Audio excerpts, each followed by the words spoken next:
Brushing her wispy gray hair out of her eyes, Tanya peered out of the window. Heavy drops of rain, as hard as bullets, struck the window pane, rattling it in its frame.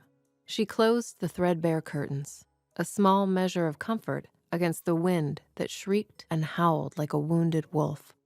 Tanya slumped back in her armchair, sinking into the worn cushions. Soon she would add another log to the fire, but not yet. Firewood was gold, and it was running out. Instead, she wrapped her shawl tighter around her bony shoulders. Sighing, she looked around the empty room. After a minute that lasted an hour, she picked up her knitting. It was time to knit another row.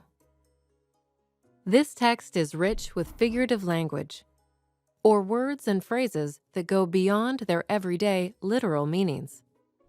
Figurative language appeals to your imagination and asks you to make connections between what is written in the text and what you already know about the world. You can work out a lot about Tanya by reading between the lines and inferring the text's meaning. Figurative language includes the use of vivid imagery that paints a picture so that you can visualize what the writer is trying to express. For instance, this suggests to you that Tanya is probably old, even though it isn't directly stated. These phrases tell you about Tanya's living conditions. You can infer that she is poor and she probably lives alone. You can work out from Tanya's actions and her body language that she is feeling down and defeated by the cold and the storm.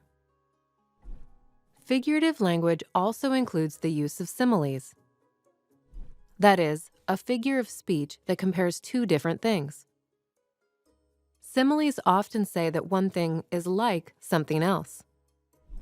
Raindrops and bullets are very different, but you can infer from this simile that the raindrops were large and heavy. The simile suggests, and also helps you imagine, the loud machine gun-like sound they make as they strike the glass window. This is another simile. It makes the wind seem savage and dangerous. You may have also noticed the alliteration of the letter W. Here it sounds a bit like the wind itself, strengthening the image. The wind that shrieked and howled like a wounded wolf. Metaphors are like similes, but instead of saying one thing is like another, they state that one thing is another, even though it isn't really. This metaphor shows you the very high value that Tanya places on firewood. She relies on it to stay warm. Hyperbole is an exaggeration. It is not meant to be taken literally. From this, you can infer that Tanya was bored, and time felt like it passed very slowly.